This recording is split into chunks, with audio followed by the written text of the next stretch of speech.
Bienvenidos a todos, un gusto entrar en contacto nuevamente con ustedes. Soy Valeria Selva, ingeniera agrónoma, transmitiendo en vivo y en directo desde Córdoba, Argentina. Le damos la bienvenida a todos los que se están sumando del otro lado a este nuevo encuentro de la Academia de Riego. Como bien podían ver en el video, la Academia de Riego es un espacio que creó Quilimo para poder acercar contenido relacionado en torno al riego tecnificado en cultivos intensivos y extensivos. Hoy tenemos un gran encuentro, estamos a punto de escuchar a Claudia Vega en el manejo del maíz tardío bajo riego para cerrar brechas de rendimiento. Vamos a estar respondiendo preguntas de por qué estamos hablando de regar un maíz tardío, ¿sí? ¿Qué pasa o qué esperamos de los maíces tardíos bajo riego? Bueno, estas y otras preguntas que nos hicimos van a estar siendo respondidas y con un gran contenido que nos preparó Claudio Vega para compartir con ustedes. Pero antes, quiero agradecerles como siempre a los portales que nos ayudan a difundir y acercar este contenido para que ustedes puedan acercarse, puedan conectar con esta Academia de Riego. Principalmente hoy le damos las gracias a INTA por dejarnos contar con la presencia de Claudia. También le agradecemos a Portal Frutihortícola, a la Universidad Científica Agroforestal y al Colegio de Ingenieros Agrónomos de Chile, que colaboran permanentemente acercando estos contenidos a todas sus comunidades. Vamos ahora a presentar a Gastón Lavín. Él es parte del equipo de Quilimo, es Agronomy Success y está especializado en el seguimiento y en el monitoreo de los campos con cultivos extensivos bajo riego. Gastón, bienvenido a la Academia, un gusto tenerte nuevamente y contame sobre Quilimo. ¿Por qué Quilimo está haciendo este encuentro hoy y qué material trajiste para compartirnos? Bueno, muchas gracias, Vale. Buenas tardes a todos. La verdad que estoy muy contento y es un placer estar acompañando hoy a una referente como lo es Claudia. Así que la verdad que muy ansiosos por escuchar lo que tiene hoy para contarnos. Bueno, como les comentaba, Vale, soy Gastón Lavín, soy ingeniero agrónomo, pertenezco al área de Agronomy Success en Commodities para Quilimo, y contarles un poco qué es lo que hacemos desde nuestra área. Le realizamos un soporte y acompañamiento al productor para que pueda implementar la tecnología de Quilimo en su establecimiento agrícola, y le brindamos un seguimiento y un soporte durante toda la temporada. Bien, y ahora quería comenzar contándoles qué es Quilimo. Quilimo es una plataforma de gestión que simplifica el manejo del riego en la agricultura. Contarles que actualmente estamos en 7 países de Latinoamérica y Europa, contamos con más de 200 clientes, llevamos monitoreadas más de 150.000 hectáreas, monitoreando más de 44 cultivos distintos, tanto intensivos como extensivos, y el dato que creemos que tiene mayor impacto, el dato más relevante, es que llevamos ahorrados más de 72 billones de litros de agua. Bien, contarles que desde Quilimo utilizamos tecnología para generar resultados productivos. ¿Cómo hacemos esto? El productor, gracias a la tecnología de Quilimo, va a poder realizar un monitoreo, va a poder visualizar el estado hídrico de sus cultivos día a día en cualquier momento y lugar. De esta forma va a poder gestionar mejor sus sectores o sus lotes bajo riego, va a poder tomar mejores decisiones de riego a través de Big Data. Por otro lado, gracias a esto va a poder lograr mejores productividades, va a poder lograr mayores eficiencias, va a poder lograr ahorros de energía o de agua. Por otro lado, desde Quilimo también brindamos reportes al productor que le permiten alcanzar metas de sustentabilidad, que le permitan al productor generar certificaciones tanto a nivel local como a nivel internacional, como lo pueden ser Global Gap o Huella Hídrica. Bien, y para contarles un poco más en profundidad cómo trabaja la plataforma de Quilimo, contarles que la plataforma de Quilimo brinda un balance hídrico ajustado para cada sector de riego o para cada lote que tenga el cliente en su establecimiento. ¿Cómo se forma o cómo se genera este balance hídrico ajustado? Por un lado, recopilamos datos de estaciones meteorológicas para poder calcular la evapotranspiración de referencia de la zona. Por otro lado, lo que hacemos es utilizar imágenes satelitales, trabajamos con distintos satélites de diferente resolución espacio-temporal, y trabajando con Machine Learning podemos crear un coeficiente de cultivo específico para cada sector de riego del establecimiento. Por otro lado, también utilizamos información a campo que pueden proveer los productores, pero también contamos con un equipo de soporte a campo que realiza las visitas a los establecimientos y realiza las muestras de cada sector de riego. Un dato no menor y muy importante es que no se necesita instalar ningún tipo de sensor en el establecimiento de los sectores de riego, es decir, que no necesitamos hardware para trabajar con estos balances hídricos. Bien, y aquí los quería invitar a conversar sobre monitoreo de riego. Les va a aparecer una breve encuesta. Si están interesados en conversar sobre monitoreo inteligente de riego, pueden completar esta breve encuesta que les aparece a continuación. Gracias, Gastón. Ahí está, si querés, puedes dejar de compartir. Mientras tanto, mientras Claudia se prepara para compartir pantalla, yo la voy a presentar como corresponde. Ella es Claudia Vega, es ingeniera agrónoma, tiene un Master Science en Producción Vegetal y doctora en Ciencias Agrarias, ha realizado un perfeccionamiento en la Universidad de Kentucky y es investigadora también y en centros de investigación de USDA y un postdoctorado en producción vegetal en la UBA. Actualmente es investigadora de INTA en ecofisiología de cultivos extensivos y referente del nodo Ecofisiología del INTA en zona centro. Es docente de 7 cursos de posgrado en la Universidad Nacional de Córdoba y la Universidad Católica de Córdoba, y fundó y dirige la carrera de posgrado de especialización en la producción de cultivos extensivos, que tuve el placer de tenerla como profesora. Así que bienvenida, Claudia. Para mí es un gusto tenerte dentro de la Academia de Riego y poder contar con tu experiencia y esta charla contigo aquí. Así que adelante. Buenas tardes. Muchísimas gracias por la oportunidad de este encuentro con todos ustedes. Para mí es una gran alegría compartir estos espacios y le agradezco a la Academia de Riego de Quilimo por promoverlas. Espero que podamos compartir durante la tarde algunos conceptos de ecofisiología y cualquier pregunta la podemos ir volcando en el chat, Valeria, ¿no? Bueno, la idea de esta tarde es hablar un poco sobre el manejo del maíz tardío, en este caso bajo riego, para cerrar brechas de rendimiento. Voy a utilizar estas preguntas base para poder desarrollar mi presentación. Por un lado, repasar los conceptos que definen el rendimiento potencial del maíz y que pueden ser, por supuesto, aplicados a otros cultivos, ¿no? Pero en primer lugar eso, y después conocer mejor el ambiente del maíz tardío, para hacernos la pregunta sobre los potenciales que tiene el ambiente justamente para obtener estos máximos rendimientos. Y luego vamos a charlar mucho sobre cómo las decisiones de manejo que toma el productor en el maíz tardío afectan o modulan lo que es la captura y el uso de los recursos ambientales, ¿no? Especialmente la radiación solar. Después también vamos a comentar sobre la necesidad del cuidado del llenado de granos en maíz tardío, que es una parte importante en el ciclo del cultivo que define fuertemente el rendimiento en este maíz, ¿no? Y básicamente pretendo con mi presentación desarrollar un marco conceptual para comprender mejor cómo funciona el cultivo del maíz que sembramos en verano, y presentar también bases para el diseño de prácticas de manejo que minimicen la brecha entre el rendimiento potencial que nos puede dar el ambiente y el alcanzado por los productores. Y voy a comenzar haciendo un repaso de algunos conceptos que son muy cardinales y que tienen que ver con qué factores definen el rendimiento potencial. Llamamos como rendimiento potencial aquel no limitado por el agua, y en este caso lo aplicamos, digamos, a la producción de maíz bajo riego, o también a la producción del maíz con acceso a una napa.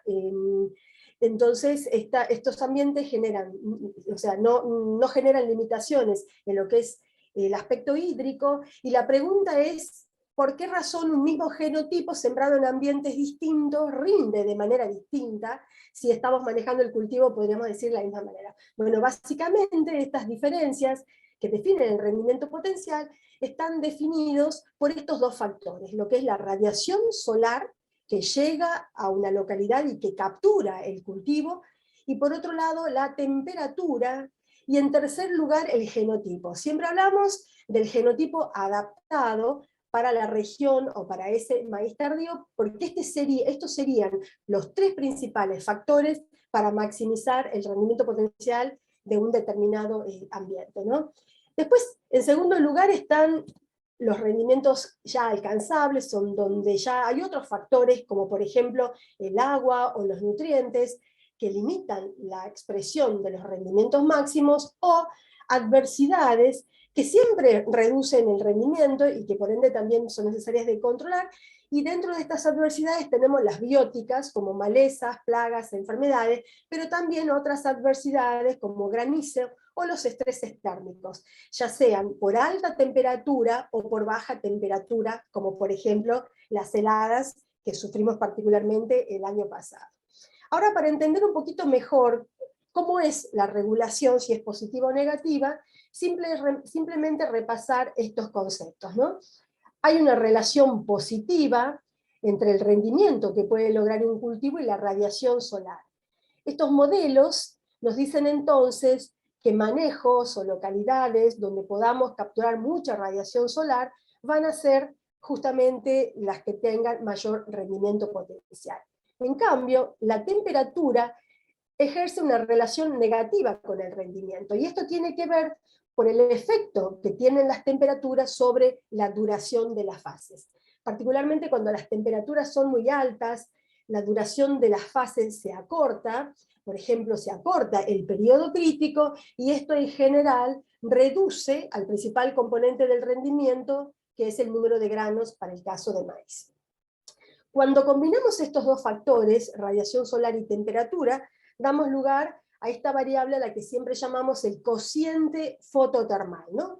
Que es simplemente el cociente entre la radiación solar y la temperatura media, descontada la base del cultivo, y hay de nuevo una asociación positiva entre el rendimiento y el cociente fototermal. Y esto sería el límite o el techo que determina un ambiente en particular, y gracias a que tenemos mejora genética, es posible para un mismo cociente fototermal tener rendimientos más altos con un genotipo, por ejemplo, adaptado. Dicho esto, ahora voy a hacer un repaso de cómo varían estas variables en tres localidades. Acá con color, una localidad que está en el sur de Argentina, digamos en el sur de Buenos Aires, que es la localidad de Balcarce, a la que marcamos con negro, la localidad en azul, que es la de Córdoba, en el centro de Argentina, y también puse para forma comparativa la localidad de Santiago del Estero, en color rojo. Como ustedes pueden ver, acá podemos ver el progreso de la radiación, de la temperatura, pero nos vamos a centrar en este progreso del cociente fototérmico. Fíjense cómo cuando se cambia la práctica de manejo, en especial la fecha de siembra, en este caso estamos acá, vamos a poner las unidades, desde días a partir del 1 de octubre, fíjense cómo este cociente fototermal disminuye, y esto explica de alguna manera por qué el potencial es más alto en siembras tempranas, especialmente en localidades de latitudes altas, como por ejemplo Balcarce, y por qué decaen tan marcadamente con atrasos en la fecha de siembra. Pero una característica particular del centro de la República Argentina, al que llamamos actualmente el cinturón maicero, porque el maíz tiene en Córdoba el ambiente más productivo de la República Argentina, fíjense cómo este cociente fototérmico varía muy poquito a lo largo del tiempo, y esto explica de alguna manera ese potencial que tiene el maíz tardío y los rendimientos tan altos que se pueden lograr aún con atrasos en la fecha de siembra. Sin embargo, una característica de los maíces tardíos es que el periodo de llenado de granos empieza a tener problemas, porque ya estamos entrando en el otoño, en lo referente a la cantidad de radiación solar que puede ingresar, temperatura, y esto es lo que nosotros llamamos para el maíz tardío características ambientales que provocan un llenado medio pobre en ambiente, ¿no? Entonces, la pregunta es cómo podemos hacer para mejorar un poco este ambiente del maíz tardío, que podría ser un factor limitante del rendimiento, y ustedes como productores lo conocen muy bien, porque, por ejemplo, cuando tenemos temporales en las últimas etapas del maíz y se cae marcadamente la radiación, empezamos a ver síndromes como la senescencia foliar acelerada o el quebrado de los tallos o el tamaño más pequeño de los granos. Esa calidad ambiental entonces es la que explica esas limitantes en el maíz tardío, y la idea de hoy es hablar sobre cómo podemos mejorar también esa calidad ambiental a través del manejo. Dicho esto ahora, les quiero comentar sobre los rendimientos potenciales, o sea, los sin limitaciones hídricas, que pueden ser alcanzados para diferentes localidades en el maíz tardío en la República Argentina. Este es un trabajo de Aramburos Merlos, que utilizando modelos de simulación calibrados y utilizando series muy largas de tiempo, como por ejemplo 30 años de clima, ellos concluyen de que los rendimientos potenciales, por ejemplo, en localidades como las cordobesas, pueden tener hasta una media de 14.000 kilos, con variaciones en algunos años de rendimientos superiores y, por supuesto, de rendimientos un poquito más bajos en otras campañas.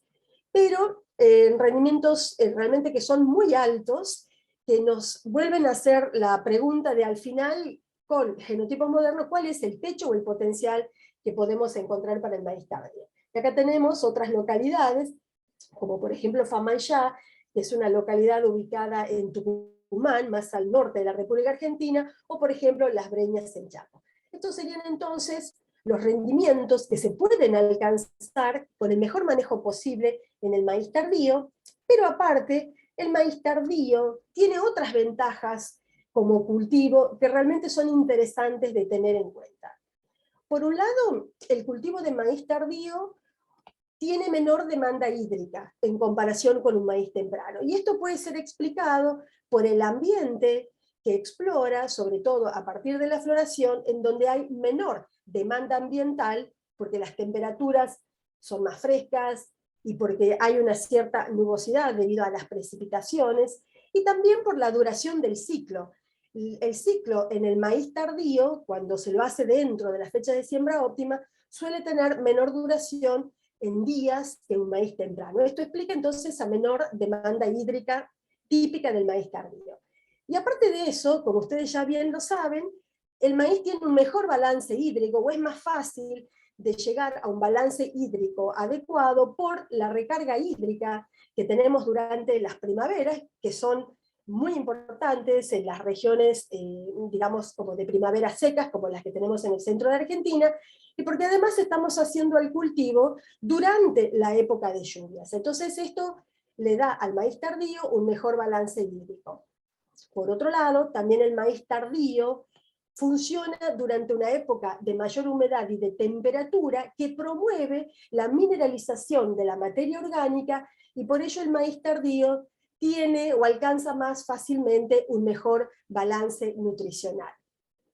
Otra característica muy importante es que el maíz tardío permite para ciertas regiones hacer lo que se llama el escape a los estreses por alta temperatura o alta demanda ambiental durante el periodo crítico, o sea, durante el momento en que se fija el número de granos, y es por eso que en maíz tardío es posible hacer un alto número de granos y por ende tener altos rendimientos. Y es importante también destacar que el maíz tardío, sobre todo cuando está bajo riego, permite la utilización de la tierra durante más veces al año a través de un doble cultivo, con cultivos de renta o con cultivos de cobertura, y esto de alguna manera permite la intensificación sostenible en los suelos y la productividad ya a nivel anual, ¿sí? Pero de nuevo la pregunta entonces es cómo optimizamos el manejo para capturar mejor la radiación solar durante el llenado de los granos. Bien, entonces podríamos resumir el manejo de la estructura del canopeo con dos grandes objetivos, que son objetivos digamos, de variables ecofisiológicas, que tienen que ver con lograr un índice de área foliar crítico para capturar el 95% de la radiación solar incidente al inicio del periodo crítico. Porque esto, de alguna manera, correlaciona con altas tasas de crecimiento y con una alta partición reproductiva que se expresa como un buen crecimiento de espigas, fijación de granos e incluso tamaño de granos, ¿no? La pregunta entonces es cómo podemos lograr este índice de área foliar crítico a través del manejo y cómo podremos intuirlo. La densidad de plantas es uno de los principales factores a tener en cuenta, sobre todo para germoplasma que tienen ciertas características arquitecturales, como por ejemplo ángulo foliar un poco más erecto, y que por ahí responden mejor y rinden más cuando se levanta un poco la densidad de planta, porque justamente eso permite la captura de mayor radiación solar. Y yo acá una fotografía que puse, fíjense acá como en el suelo hay muy poquita pérdida de radiación solar, ¿sí? Entonces acá estamos en presencia de una estructura de canopeo óptima. Y el segundo objetivo que tenemos que tener en cuenta para el maíz tardío en particular es una alta concentración de nitrógeno en hojas para que la duración del área foliar verde sea máxima a lo largo del tiempo y esto permita la fotosíntesis durante el llenado de granos, que trae muchos beneficios. No solo permite el crecimiento de esa gran cantidad de granos en el maíz tardío, sino también permite que los asimilados de esa fotosíntesis se almacenen en los tallos, dando estabilidad de caña, que es también un aspecto importante en el maíz tardío. Y acá ustedes pueden ver dos fotografías tomadas el mismo día en tratamientos con alto nitrógeno disponible durante el llenado. Fíjense cómo el área foliar todavía está funcionando en comparación de este otro tratamiento en donde digamos, la fertilización estuvo más restringida, ¿no? Claramente la duración del área foliar verde acá es mayor y esto permite un mejor llenado de granos, ¿no? Entonces vamos a hablar también un poquitito sobre el manejo en particular del nitrógeno para poder lograr este objetivo de máxima duración del área foliar. Yendo ahora al concepto de densidad de plantas, acá les muestro un gráfico de cómo cada planta de maíz, que en este caso está representado un puntito, puede fijar granos en función de lo que puede crecer durante la etapa crítica. Esto es un modelo, fíjense que no es un modelo lineal, sino es una curva que plafona a determinados niveles. Esto es un modelo de respuesta logrado, en este caso, con tratamientos de densidad de plantas, ¿no? Por ejemplo, esta es una densidad de plantas óptimas, y estos serían los valores de crecimientos óptimos para una fijación de granos alta por planta, ¿no? Bien. Cuando manejamos un cultivo con baja densidad de plantas, sobre todo cuando tenemos un buen ambiente, lo que ocurre con cada planta es que logra fijar un máximo número de granos por espiga. El número de flores, que se transforma después al número de granos, es un valor fijo por genotipo. Entonces hay genotipos que por más que crezcan muchísimo, porque le bajamos la densidad, no necesariamente fijan más granos, ¿no? Y esto impone entonces una restricción al rendimiento en baja densidad. Pero hay otros genotipos, que son los que están acá arriba, que pueden fijar una segunda espiga, por ejemplo, y de esa manera pueden saltar esta limitación, que es una limitación morfogenética que tiene el maíz, y por ende lograr un rendimiento un poquito más alto. Pero la prolificidad es un proceso un poco complejo. No todos los genotipos que se llaman prolíficos siempre dan dos espigas, porque depende mucho esa segunda espiga de la calidad ambiental durante la prefloración, ¿no?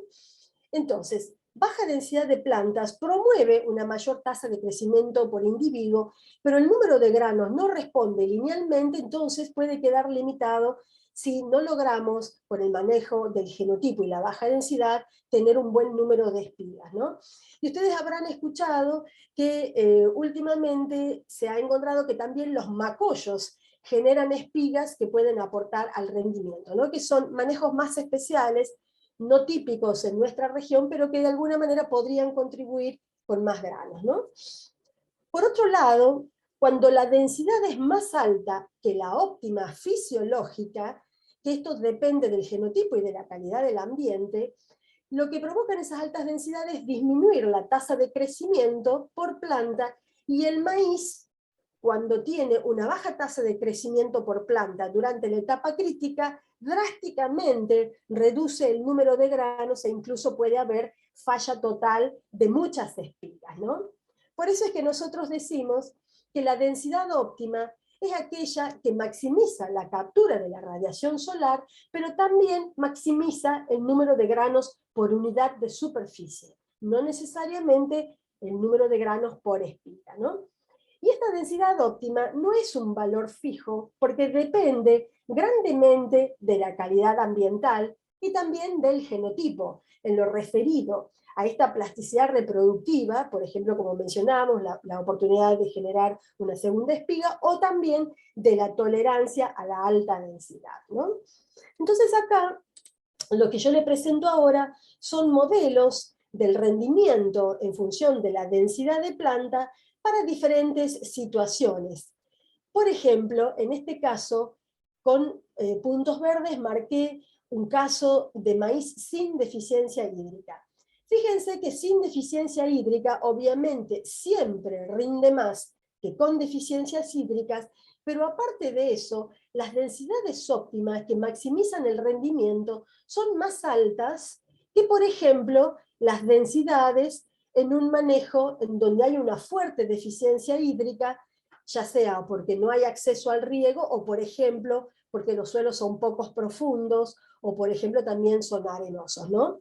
Que no sería el caso para maíces bajo riego. Pero entonces, cuando hablamos de la densidad óptima, hay que tener en cuenta estos aspectos de la calidad ambiental, que en este caso está dada por el agua. De la misma manera, podemos hablar de la calidad ambiental, en este caso, dada por la aplicación de nitrógeno.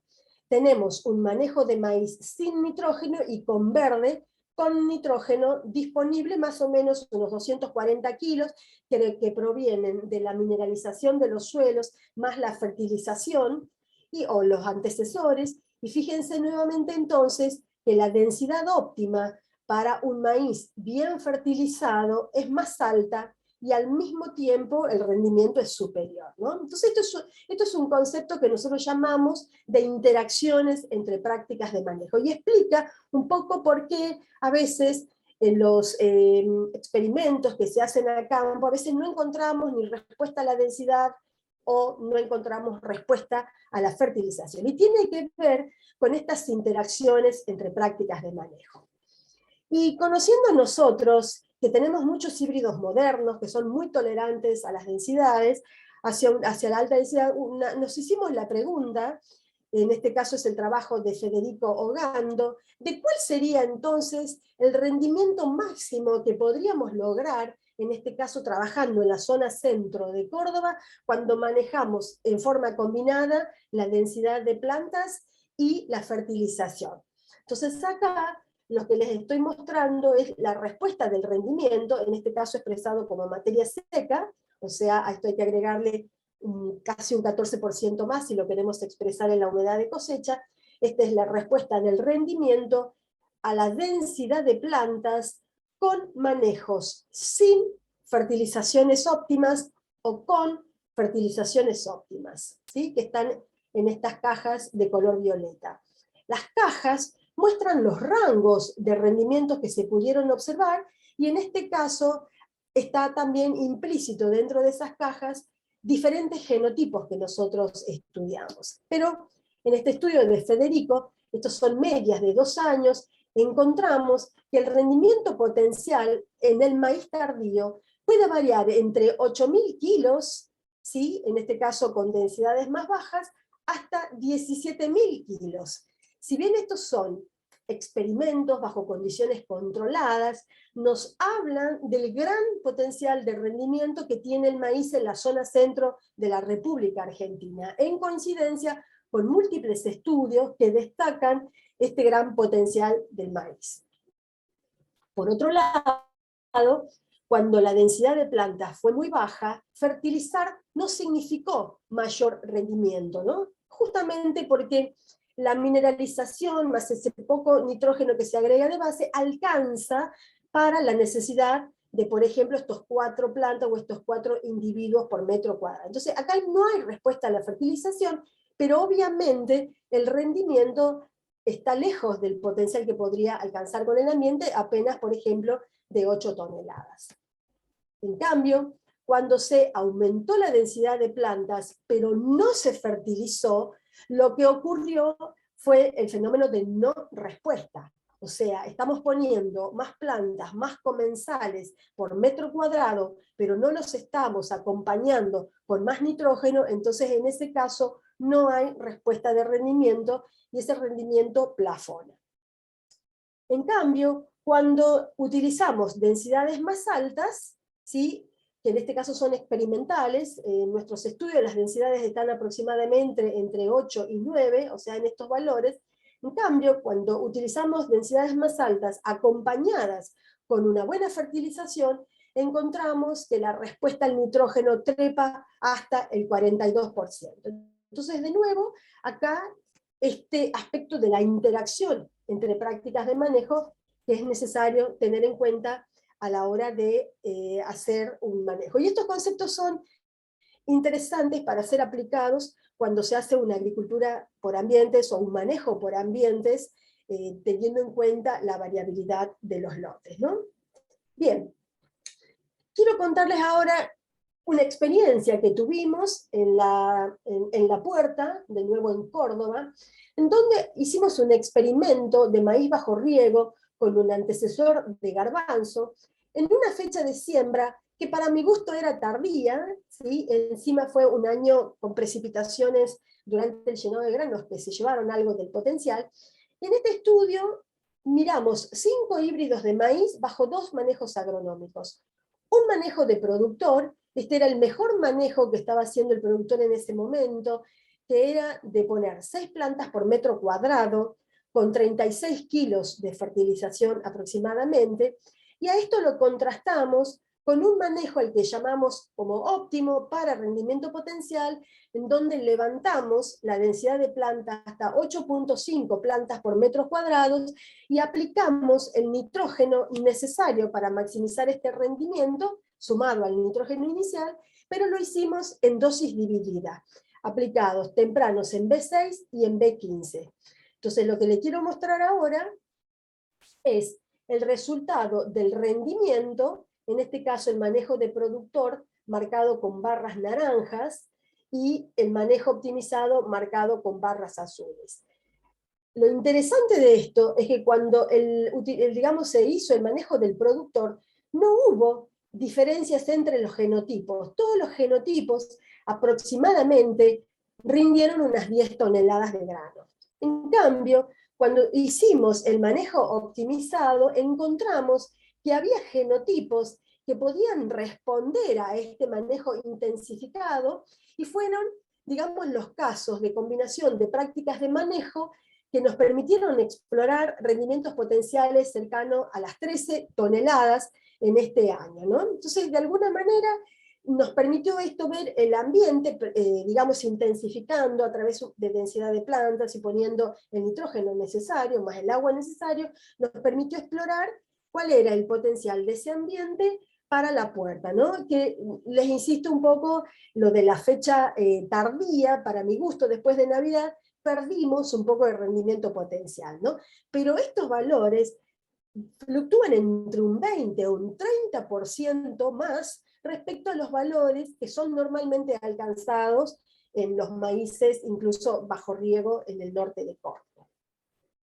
Volviendo ahora de nuevo y ya como para finalizar con algunos conceptos, quiero volver a presentarles conceptos sobre la fecha de siembra. Acá este es un gráfico típico de la campana ambiental de la temperatura media, marcada con color naranja, y de la radiación solar, marcada con una curva verde. En este caso, estoy presentando este ambiente para las cejas en Tucumán, pero las campanas son similares, por lo menos son así campanas, por supuesto en Córdoba, y en el sur de la Argentina, nada más de que en el sur de la Argentina estas campanas son como más, más marcadas, sobre todo en los máximos, ¿no? Pero lo que les quiero mostrar acá es cómo decisiones de manejo de la fecha de siembra, en este caso de principios de diciembre hasta finales de enero, como a veces suelen hacerse, fíjense cómo colocó las etapas más críticas del crecimiento del maíz a diferentes ambientes en términos de temperatura y de radiación solar. Les quiero contar que la duración de las fases del maíz se rige en lo que se llaman los grados días, y es bastante fija. Depende del genotipo y varía muy poco entre fechas de siembra. Entonces, fíjense cómo las fechas muy tardías, estas barras son más largas, porque como justamente la temperatura está disminuyendo, todas las etapas se alargan, llevando el cultivo hacia el otoño, ¿no? Entonces esto es una primera cosa que hay que tener siempre en cuenta. Por ejemplo, en una fecha de principios de diciembre, que para mi gusto hasta el 15 de diciembre serían las óptimas, por lo menos para Córdoba, fíjense cómo fechas de principio de diciembre colocan el periodo crítico y el llenado de granos con estas campanas ambientales.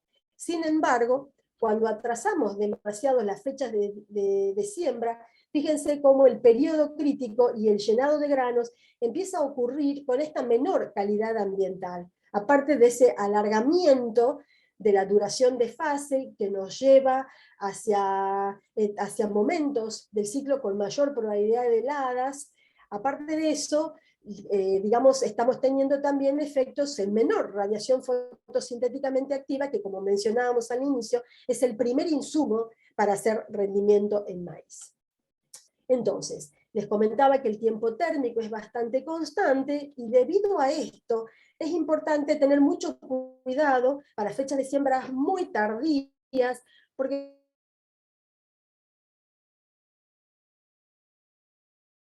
de la floración con penalidades en el rendimiento potencial.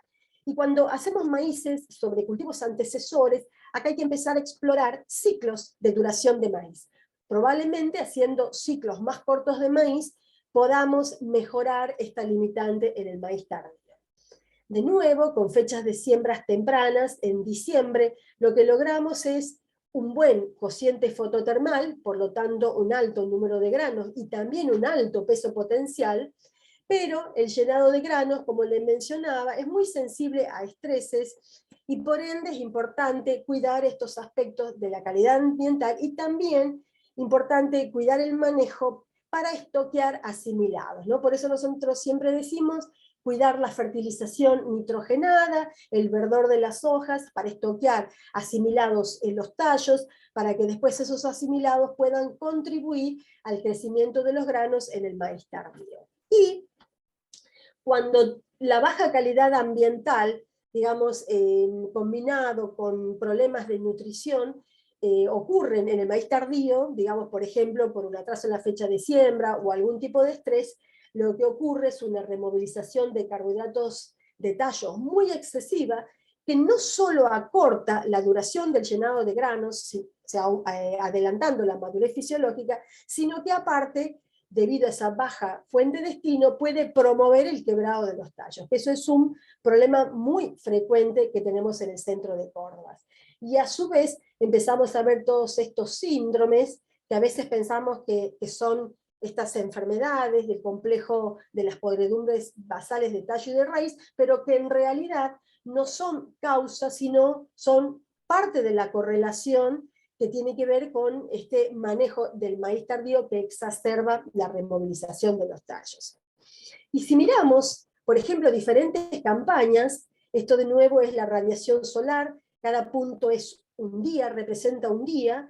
Cuando miramos, por ejemplo, un año niño, que nos encanta porque tiene agua, en comparación con un año niña, que tiene el problema de no tener agua, fíjense cómo las nubosidades nos disminuyen la radiación solar, ¿no? Entonces esos son años en donde tenemos una buena cantidad de agua, pero que están comprometidos en términos de radiación solar, y esos años muchas veces observamos con mayor intensidad el problema del quebrado, ¿no? Y el año Niña, que es un año tremendamente complejo para todos los productores, sobre todo cuando trabajan en secano, en realidad para el productor que tiene agua es un año de mucho potencial, porque justamente ese maíz tardío tiene agua a través de la aplicación del riego y tiene mucha radiación solar porque no hay nubosidades, porque las precipitaciones tienen menor frecuencia. Hicimos estudios mirando el quebrado en tres tipos de años y encontramos que en el año Niña el quebrado es mucho más bajo riego, por supuesto, debido justamente a esta mejor calidad ambiental durante el llenado de granos. Pareciera ser paradójico, pero el ambiente nos está explicando también todas estas cuestiones de potenciales. Entonces, cuando pensamos en cómo cuidar el llenado de granos en maíz tardío, tenemos que pensar en cómo capturamos la radiación solar y también en cómo podemos hacer para que cada megajoule de radiación solar que está cayendo sobre las hojas pueda ser utilizado en la producción de asimilados. Y en este caso, la clave es bastante sencilla, es justamente evitar que haya enfermedades foliares, porque la enfermedad foliar quita tejido fotosintéticamente activo, y promover un estado nutricional de stock de nitrógeno en hojas, porque podemos tener penalidades de rendimiento cuando, acá se puede ver claramente cómo estas espigas en este maíz que tiene menos nitrógeno empiezan a tener este síndrome de aborto de granos, porque hay muchos comensales, que son los granos, pero poca comida, que son los asimilados a través del proceso de fotosíntesis. Entonces, estreses abióticos y bióticos disminuyen el área foliar fotosintéticamente activa, la eficiencia en el uso de la radiación y la duración del llenado. Por ende, estrategias de manejo para el maíz tardío tendrían que ver con esto de almacenar más nitrógeno y carbono en las hojas y los tallos, porque esto contribuye a mayor duración del área foliar, duración del llenado de grano y calidad de caña, la protección con fungicidas, porque promueve esa misma duración del área foliar, e incluso el uso de ciclos más cortos, porque al ser más cortos en floración, ponen el llenado de granos en ambientes de mejor calidad, que no tan solo se traducen en más asimilados, sino también en mejores tasas de secado, que suelen ser otra limitante en el maíz tardío. Bueno, con estos conceptos termino y quiero cerrar recordando que cosechamos radiación solar en granos. El desafío entonces es cómo capturarla y almacenarla en nuestro cultivo, escapando de los potenciales daños por estrés abiótico y biótico, y dejarles el mensaje que el rendimiento del maíz, por lo menos en la zona centro de la República Argentina, Córdoba, e incluso también en algunas localidades del NOA de Argentina, es muy alto, es más alto de lo que solíamos pensar. Y puede ser alcanzado justamente cuando capturamos más radiación solar a través de un mejor manejo de la fecha de siembra, de la densidad, del nitrógeno y del genotipo, promoviendo un área foliar verde y sana, y utilizando genotipos más adaptados a las fechas de siembras tardías, que suelen ser ciclos un poco más cortos y con alta tasa de secado. Con esto finalizo y dejamos el chat para potenciales preguntas o comentarios que quieran compartir respecto a su experiencia con el maíz tardío. Muchas gracias. Gracias, Claudia. Hay varias preguntas ya en el chat. Primero le vamos a dar lugar a Gastón, y ahí ni bien termine Gastón vamos a empezar a responderlas. Ya les podés ir leyendo, Claudia, y te podés ir anticipando. Bueno, Gastón, si querés compartirnos la experiencia que tiene Quilimo en el monitoreo y la gestión de riego en un maíz tardío, ¿sí? Con diferentes fechas de siembra, en lo que es eficiencia de uso de agua y rendimientos. Bien. Coméntame cuando ya se esté viendo la presentación. Le está faltando todavía, no se ve. Ya estuve spoileando de qué vas a hablar. No se ve, ahí está, listo. Ahí está, ahora sí. Estamos. Bueno, Se ve un muchas cuadrado gracias. negro en el centro, ahí está, listo. Ahí está, ahora sí. Bueno, primero, la verdad que muy interesante la presentación, Claudia. Hacerte una consulta de acuerdo a lo que venías comentando acerca de lo que es densidad y teniendo en cuenta estos campañas que vienen con eventos niña, con bajos aportes en cuanto a lluvias, y cómo manejamos la densidad. ¿Mantenemos la densidad? ¿La bajamos? ¿Cómo jugamos con el tema de densidad en estas campañas que están cayendo niñas y tantas veces, o sea, repetidamente? Bien, bueno, un poco comentaba con estos modelos conceptuales que para tomar una decisión sobre densidad es importante ver la calidad ambiental. Entonces, si estamos hablando de un productor que tiene riego y que puede manejar bien el riego para recargar perfiles si viene de un cultivo antecesor y que puede de alguna manera suplir la necesidad del maíz, que después Gastón, ustedes son más expertos para comentar cuántos milímetros de agua necesita un maíz tardío, entonces en ese caso podemos aspirar a rendimientos potenciales levantando la densidad de plantas, ¿no? O sea, si podemos cuidar el agua, digamos, y brindar al cultivo el agua, podemos tener incluso hasta un plus, a veces en el año niña, porque justamente al no haber nubosidades vamos a tener mayor radiación solar. Pero obviamente estamos hablando de casos de maíces con riego en donde se pueda manejar el agua y haya, digamos, contribuye para el manejo del agua, un suelo profundo, de ciertas texturas, o que venga de una historia de manejo con buena estructura física. En esos casos es posible, digamos, aspirar a altos rendimientos potenciales aún en un año niña.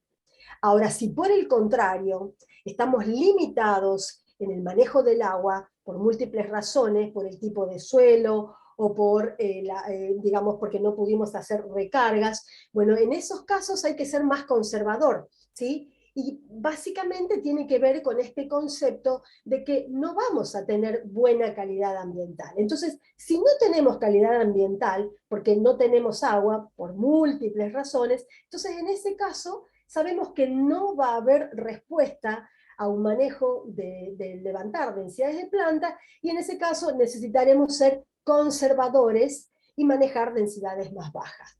Este año en particular, que venimos de 3 niñas apiladas, o sea, de primaveras secas, que realmente no pudo haber recarga hídrica, el maíz tardío también está comprometido cuando hablamos de secano. ¿Por qué? Porque por más que hayamos hecho soja el año anterior y no hayamos hecho un cultivo durante el invierno, no tenemos agua en profundidad. Y es poco probable, sobre todo para ciertas regiones, como por ejemplo Villa María del Río Seco en el norte de Córdoba, donde es una zona con menores precipitaciones, es poco probable que logremos hacer una recarga hídrica, que estamos hablando casi de 300 milímetros para llenar, digamos, los perfiles, poco probable que la tengamos en un año. Entonces la recomendación es esperar a que tengamos una cierta recarga, no apurarnos con la fecha de siembra, seguir utilizando las fechas digamos, de diciembre, digamos, hasta a fin de año, seguir utilizando esas fechas de siembra, no irnos más tarde, porque puede traer penalidades extras, ¿sí? Pero cuidar de que haya una buena implantación del cultivo, dada por agua, a través de una mínima recarga en los suelos, y dada también por una fertilización de base. En todos los estudios que nosotros hicimos en maíz tardío, independientemente de la condición de año niño, siempre hubo respuesta a la fertilización de base. ¿Por qué? Porque cuando nosotros hacemos fertilización de base con fósforo, con zinc y con nitrógeno, estamos promoviendo la implantación y el desarrollo radical, que es justamente el órgano, en este caso el cultivo, que va a poder atrapar cada gota de agua que haya en el perfil, ¿no? Entonces, es necesario cuidar la fertilización de base, en este caso ser un poco más moderados con la densidad de plantas, pero después confiar porque ese maíz lo vamos a hacer durante la época de lluvias, ¿sí? En donde va a haber de nuevo una cierta recuperación de las precipitaciones y por ende del agua para el cultivo. Bien, muchísimas gracias, Claudia. Bueno, ahora quería contarles y, bueno, siguiendo con lo que venía comentando Claudia, contarles cómo la utilización de la tecnología de Quilimo, la utilización del monitoreo inteligente de Quilimo, se puede utilizar para maximizar rindes en cultivos de maíz tardío. Bien, y les traigo hoy una experiencia de maíz tardío, un cliente en la provincia de Córdoba, más específicamente zona Córdoba Norte, que produce maíz de segunda en este caso. Esta campaña fue la anterior, 21-22, la que se va a analizar. Un cultivo de segunda con un antecesor de garbanzo. Los lotes a analizar tienen dos fechas de siembra distintas dentro de lo que es tardío, 16 de diciembre y 28 de diciembre. Fecha límite, como venía comentando Claudia, hay fecha límite en la ventana de siembra, porque, bueno, de acuerdo a eso también el periodo crítico se va a ubicar en ambientes de menor calidad. Y por otro lado, comentar también que se realizaron diferentes estrategias de riego según los umbrales. En uno se utilizó umbral fijo y en uno variable. Y ahora los vamos a ver con más profundidad. Bien, aquí lo que podemos ver es el balance hídrico del lote con fecha de siembra 16 de diciembre. Podemos ver que algunas variables, el sistema de riego es pivot fijo, en este caso podemos tener disponibilidad del sistema de riego y poder aplicar agua cuando el cultivo lo necesita. Como les comentaba, el manejo del umbral en este caso es variable, se modifica de acuerdo a la etapa, a la etapa fenológica. Y aquí lo que se puede ver, bueno, primero el rendimiento fue de 13.300 kilos, y podemos analizar y podemos ver el balance hídrico a lo largo del ciclo. Lo que se puede ver allí es un balance hídrico de Quilimo, se puede ver en líneas celestes el agua útil, cómo se va moviendo a lo largo del ciclo, en barras rojas las lluvias, en barras verdes los riegos que va aplicando el productor, y por otro lado en líneas punteadas naranjas el umbral de riego, que es lo que utilizamos como estrategia y es el límite por encima del cual siempre queremos mantener el agua útil en el perfil en el sector a monitorear. En este caso, el manejo de umbral que se utilizó fue variable, se utilizó un 50%, como se puede ver en la etapa vegetativa, un 50% de agua útil, luego, llegando a periodo crítico, se levantó a un 70%, y luego hasta lo que es inicio de llenado de granos, que se bajó a un 60%. Lo que se puede ver aquí es cómo el agua útil siempre está por encima del umbral de agua útil, primero lo que es la etapa vegetativa, está cumpliendo y está siempre por encima de ese umbral. Por otro lado, lo que es periodo crítico, que es la etapa más importante para la generación de rendimiento, se ubica por encima de ese umbral. Esto se puede ver con los riegos que se van realizando dentro del periodo crítico, y lo que va haciendo la plataforma es enviándole recomendaciones al productor cuando el agua útil se está acercando al umbral para que riegue una determinada cantidad de milímetros y poder mantenerse por encima de ese umbral. Luego, en lo que es llenado de granos, en la primera etapa se mantuvo por encima del umbral y luego se bajó un poco el pie del acelerador ya en la etapa final de llenado de granos. Aquí también lo que podemos ver son los aportes hídricos en cuanto a riegos y en cuanto a precipitaciones, que fueron, se puede ver que empezaron a verse luego de mitad de enero y en lo que es febrero, se ubicaron de mayor forma. Por otro lado, lo que es el balance hídrico del lote con fecha de siembra 28 de diciembre. En este caso, la particularidad que tiene es que el sistema de riego es un pivot móvil. Esto quiere decir que se podía mover a otras posiciones. Por lo tanto, este lote no iba a tener la disponibilidad para regarse en el momento que se necesitaba muchas veces. Entonces, en este caso, el manejo del umbral fue fijo de un 50%, y aquí podemos ver que el rendimiento es menor a la estrategia anterior, 8.500 kilos. Aquí lo que podemos analizar es el movimiento del agua útil a lo largo del ciclo en el balance. Lo que podemos ver es el umbral fijo del 50%, se puede ver que se mantiene en general por encima de este umbral, y podemos ubicar el periodo crítico, en este caso, un poquito más atrasado que lo que era el lote anterior. Pero lo que podemos ver es que si hubiéramos utilizado un manejo de umbral variable para este caso, no lo hubiéramos podido cumplir, porque en este caso, en la etapa de periodo crítico, se ve que el agua útil cayó a niveles cercanos a 50%, aquí se puede ver que no hubo riegos. Entonces, en estos casos lo que sucede es que no se pudo llegar, ya que probablemente el equipo estaba regando otros lotes, entonces no hubiéramos podido cumplir, estar por encima de un umbral de 70%, por ejemplo, en lo que es etapa de periodo crítico. Esto es fundamental para luego lograr rendimientos altos. Lo mismo acá lo que podemos ver, la cantidad de milímetros totales de riego son 180, son 35 milímetros menos que el lote anterior.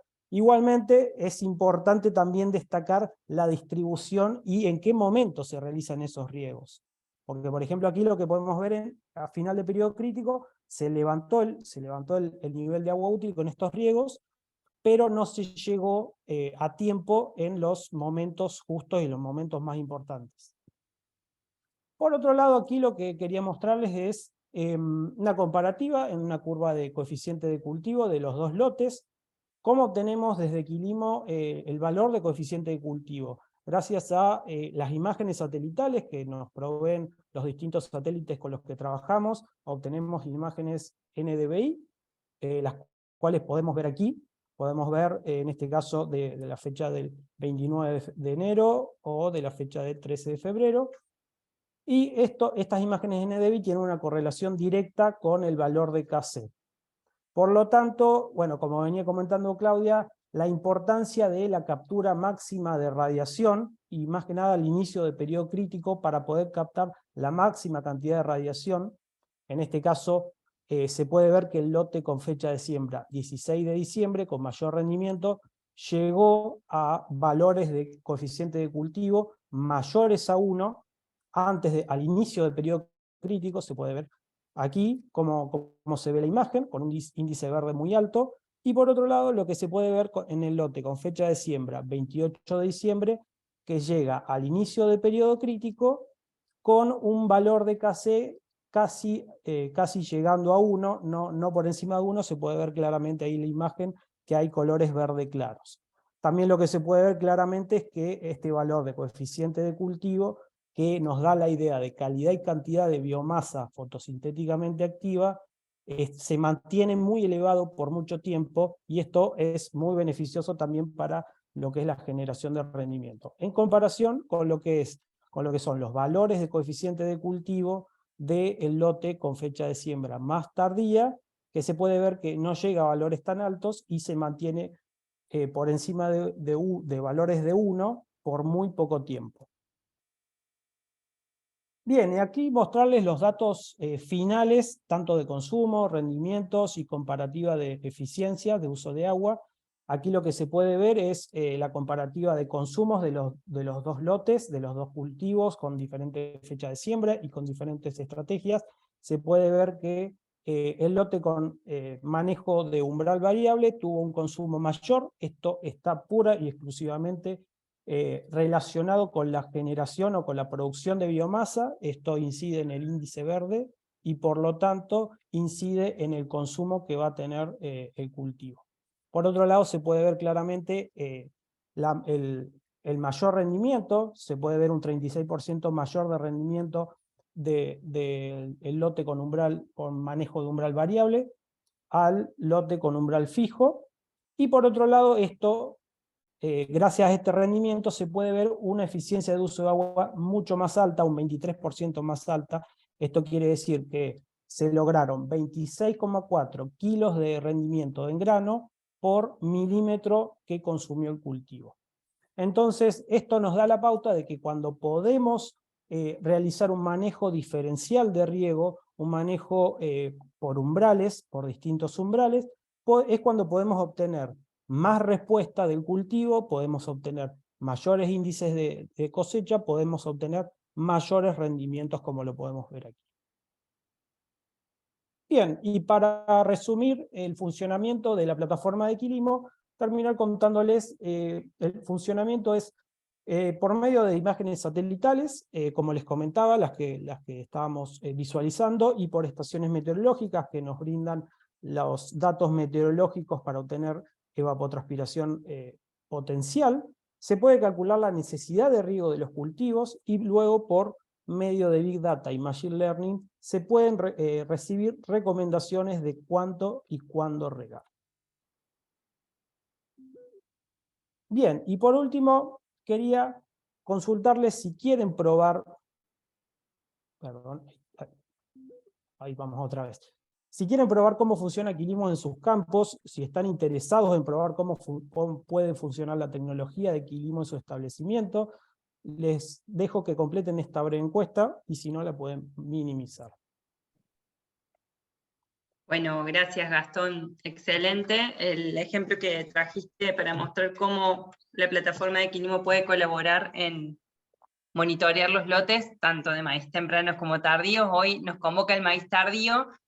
Claudia, voy a arrancar con la sección de preguntas. Acá nos pregunta Juan Manuel, ¿qué opinas de adelantar la fecha de siembra alrededor del 1 de noviembre y 15 de noviembre para Río Cuarto al oeste en secano? Bien, esa es una excelente pregunta, muy buena pregunta, porque noviembre es un mes muy peligroso, ¿sí? ¿Por qué es muy peligroso? Porque cuando el maíz está comprometido desde el punto de vista hídrico, ¿sí? El periodo crítico de noviembre suele tener estreses, o sea, estar más... tener más riesgo de estreses, ¿no? De estreses por demanda ambiental y por temperatura. Y en particular en campañas complicadas donde no puede haber recarga hídrica, deberíamos ser más precavidos, ¿no? Entonces, en secano, campañas complicadas como la que tenemos, con un pronóstico de año niña que contundentemente se hace sentir en el centro, digamos, en el centro de la República Argentina, en Córdoba, lo mejor es irse hacia el maíz de diciembre, ¿sí? Ahora, si me lo estuviera preguntando un productor con riego, yo le puedo decir que excelente decisión sembrar en noviembre, porque justamente la fecha de siembra de noviembre permite explorar ambientes con un poco más de radiación solar, que son muy buenos para definir rendimiento y también para secar granos. Pero eso solamente en el caso de que no haya limitantes hídricas, ¿sí? Entonces, fíjense cómo la elección de la fecha de siembra le da una calidad ambiental que puede ser muy buena si el maíz es bajo riego o muy peligrosa si el maíz es secano con un pronóstico de año niña. Si el pronóstico de este año fuera distinto, si fuera un pronóstico de año niño y tuviéramos recarga de perfiles, y sabemos más con la información probabilística de precipitaciones que nos alcanza el agua, entonces en ese caso sería recomendable la fecha de noviembre, ¿sí?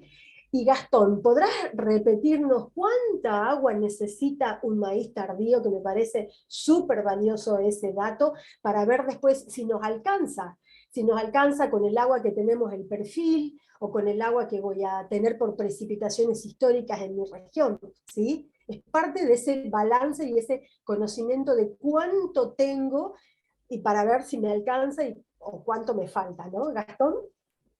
De acuerdo, a ver, si queremos alcanzar rendimientos alrededor de los 130 quintales, como mostraba en esta experiencia de un cliente en el norte de Córdoba, los consumos son alrededor de los 500 milímetros. Gracias, Gastón. Entonces esos 500 milímetros los podemos lograr en algunas localidades, por ejemplo, hacia el este de Córdoba, Marco Juárez, y ahí se alcanzan fácilmente esos 500 milímetros y podemos hacer un muy buen maíz tardío con un manejo intensificado. Pero cuando ya nos vamos hacia, digamos, el oeste, de nuevo tenemos que hacer números para ver ese balance hídrico. Esa sería un poco mi respuesta respecto al concepto de la fecha de siembra de noviembre. ¿Sí? Excelente, excelente. Bueno, acá Guillermo Pariani, que es conocido de la casa de Quilimo, que gracias por sumarte, Guillermo, nos pregunta: en riego subterráneo, Claudia, y teniendo la posibilidad de fertirrigar, ¿dividirías en mayor cantidad de veces la aplicación de nitrógeno? Bien, también una excelente pregunta. Yo por cuestiones de tiempo no les comenté de un trabajo, de una experiencia que estamos haciendo en maíz tardío con fertirrigación, ¿sí? La tengo en la slide preparada acá, pero bueno, no quiero quitar tiempo, pero sí lo mejor para el maíz tardío es dividir dosis. ¿Y esto por qué? Porque aprovechamos varias cosas. Por un lado, aprovechamos lo que nos ofrece la fecha tardía, que es esa mayor mineralización, aprovechamos esos piquitos, digamos, de nitrógeno disponible, y aparte acompañamos mejor la demanda del maíz a lo largo de su ciclo, ¿no? Nosotros hicimos estudios dividiendo el nitrógeno en varios momentos y encontramos que, por ejemplo, que dividirlo temprano, digamos, una misma dosis aplicada temprano, B4, y aplicada al inicio del periodo crítico, nos da realmente un plus de rendimiento, porque acompañamos al cultivo en la demanda de nitrógeno, mejoramos el inicio del periodo crítico con este shock de nitrógeno, digamos, tenemos más granos y contribuimos a la duración del área foliar, que era uno de los conceptos que le quería dejar hoy, porque justamente con la fertirrigación y la dosis dividida logramos el mejor match entre el nitrógeno disponible y el nitrógeno que consume el cultivo. Y una cosa importante, relativamente nueva, es que los estudios demuestran que el maíz puede seguir levantando nitrógeno del suelo aún en llenado de granos, ¿no? Entonces, es muy importante cuidar ese funcionamiento, con riego, digamos, es más fácil, pero justamente esa sería como una estrategia en el maíz tardío, ¿no? De acompañarlo con el nitrógeno disponible, almacenarlo, estoquearlo, digamos, porque ese stock de nitrógeno correlaciona con un stock de carbono que ayuda al maíz tardío en años complicados. O sea que estamos en condiciones de decir que acompañamos con el nitrógeno también hasta en el llenado de granos, ahora. Sí, totalmente. O sea, el maíz puede seguir absorbiendo el nitrógeno del suelo durante, sobre todo las primeras etapas de llenado de grano, y eso es muy positivo, y es ideal acompañar esa demanda, ¿no? Que se traduce, lo vemos a campo, como una mayor duración del área foliar, que también lo mostraba Gastón, ¿no? Se veía en esa integral debajo de las curvas que él mostraba, digamos, que de una fecha de siembra temprana, de inicio de diciembre, permitían hacer esa biomasa y ese estoqueado de asimilados, ¿no? Gastón, tomando la pregunta de Guillermo Pariani, que tiene riego subterráneo, ¿qué posibilidades tiene este tipo de plataformas que tienen monitoreo satelital de hacer un monitoreo con riegos subterráneos? Es totalmente loable.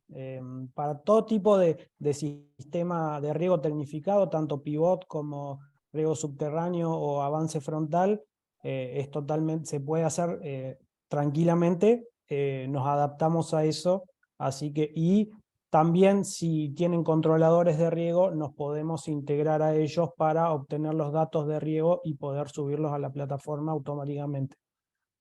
Y voy una pregunta más contigo antes de pasar a otra para Claudia. ¿Cómo hacen para monitorear diferentes fechas de siembra, diferentes híbridos, cuando tenés todo ese mix de cosas en un mismo campo?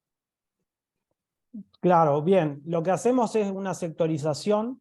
Muchas veces pasa que en un mismo círculo de riego se siembran dos mitades con dos híbridos distintos de un maíz, por ejemplo, o dos fechas de siembra distintas, o viene un lote de un cultivo de invierno y la otra mitad entra a un cultivo de verano. Bueno, hay distintas variables que pueden pasar, y lo que hacemos es sectorizar los lotes, o sea, hacerlos que solamente nos dé la información, o sea, teniendo el polígono del sector que querramos monitorear, tomamos ese polígono, solamente ese sector que tenga la misma fecha de siembra, mismo híbrido, o sea, las mismas variables, para poder tener los datos con más detalle posible y poder obtener el consumo lo más detallado posible, y que sea solamente de ese sector, de ese híbrido, de esa misma fecha de siembra. De esta manera vamos a poder obtener un balance hídrico más detallado y más ajustado para ese sector de riego.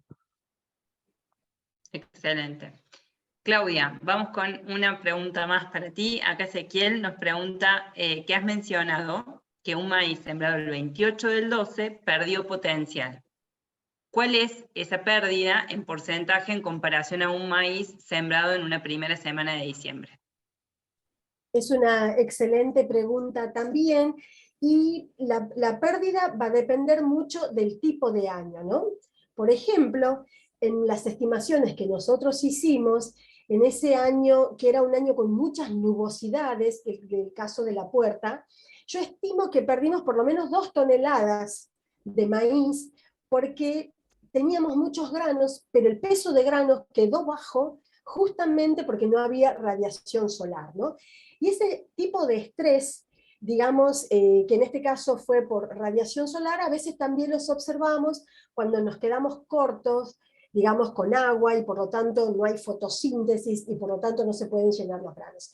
Y a nivel de campo, cada vez que ustedes vean que el tamaño del grano es pequeño, eso significa que en esa campaña se acortó la duración.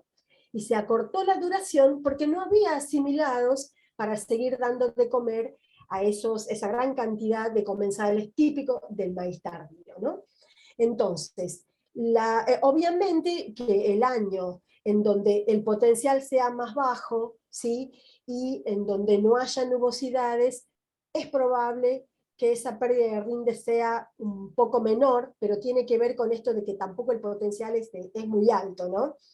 Y por supuesto que si ya nos vamos hacia enero, lo que estamos haciendo es obligando a que la fotosíntesis ocurra durante el otoño, ¿no? O incluso lo que ha pasado el año pasado, que se sembró muy, muy tarde, digamos ya casi en enero. Eso alargó demasiado la duración de fases, y la floración terminó cumpliendo esa suma térmica en marzo. Y obviamente perdimos potencial, porque la floración en marzo está expuesta a menor calidad ambiental y también a la probabilidad de heladas. Y muchos recordarán que el año pasado nos dio una sorpresa que no es para nada representativo de lo que ocurre con el clima normalmente de esta región, pero atrapó a muchos maíces en floración o al inicio de llenado de granos con grandes penalidades de rendimiento. Nosotros, para la zona centro de Córdoba, opinamos que si podemos sembrar antes del 15 de diciembre, estaremos capitalizando ambiente. Y por supuesto, a medida que nos atrasamos hacia enero, iremos perdiendo rendimiento, pero ese valor de pérdida va a depender mucho del tipo de año y del potencial del año, ¿no? Excelente. Bueno, no sé si alguien más tiene alguna pregunta. Gastón, si tenés algo como para comentar, ahí nos agradecen tus respuestas, Claudia. Tenía alguna consulta para hacerla, Claudia. En cuanto al tema de hasta cuándo regar, por ejemplo, viendo los balances hídricos que recién mostraba, que en la última etapa de llenado de grano es medio que le bajó, ahí el productor le bajó un poco el pie del acelerador a los riegos, dejó de regar en marzo, las lluvias ya después no acompañaron tampoco en otoño, entonces ahí ya es como que le bajó el pie, le sacó el pie, directamente el pie del acelerador, y no regó más. ¿Hasta cuándo regar? Es la pregunta. Bueno, es una pregunta compleja porque depende digamos, de ciertas adaptaciones que también haga el cultivo, ¿no? Por ejemplo, el famoso riego deficitario, que es toda una técnica de riego, se basa justamente en estresar al cultivo en determinados momentos, pero cuidar el periodo crítico, ¿no? Entonces, es una pregunta compleja porque hay muchas técnicas de riego. pero lo que tenemos que tener bien en claro es que el cultivo sigue absorbiendo el nitrógeno y sigue fotosintetizando durante el llenado de grano. Entonces, si el riego nos contribuye a que haya fotosíntesis y absorción de nitrógeno, sobre todo para las etapas más tempranas del llenado de grano, habría que cuidarlo, ¿no? Porque eso nos da un plus en la duración de llenado de granos. Obviamente que el maíz, a diferencia de la soja, tiene este maravilloso proceso de almacenaje de azúcares en los tallos que después pueden ser utilizados para terminar de llenar a los granos, ¿no? Es lo que nosotros llamamos el estoqueado de los asimilados en tallos. Pero en nuestras investigaciones, siempre que promovemos fotosíntesis, que se promueve, digamos, con determinados niveles hídricos del suelo, todo eso contribuye para la duración del área foliar y el almacenaje de los hidratos de carbono en los tallos, que le dan también calidad a la caña, ¿no? En valores de umbrales no te podría responder porque no trabajo en esa línea de, digamos, de trabajo para riego, pero conceptualmente esa sería la respuesta para el manejo de todo, que sea el cuidado del área foliar, porque en un maíz tardío, el maíz tardío pasa factura cuando no cuidamos el área foliar desde los diferentes puntos de vista, ¿no? Nutrición, enfermedades, sobre todo cuando hay mucho cuaje. Por eso también es importante mirar el cuaje, ¿no? Si tenemos mucho cuaje y muchos granos, hay que acompañarlo para que puedan llenar bien. Bueno, gracias a ambos, gracias a todos los que están participando ahí en el chat con sus preguntas, agradecen. Les cuento que la presentación de Claudia va a estar disponible en la página de la Academia de Riego. Allí vamos a dejar el material para que puedan revisarlo y revivirlo, y también lo vamos a enviar por correo electrónico para que lo tengan disponibles en sus mails. Así que bueno, gracias Claudia, fue un placer tenerte, y gracias Gastón también por haber participado, y nos vemos en la próxima, en el próximo webinar de la Academia de Riego. Bueno, muchísimas gracias a ustedes por la invitación, y si después quieren charlar con nosotros, me pueden ubicar en el email de INTA, ¿sí? Muchas gracias a todos ustedes. Bueno, muchas gracias a todos también. Adiós. Adiós, que tengan una buena tarde. Chau, chau. Chao, chao.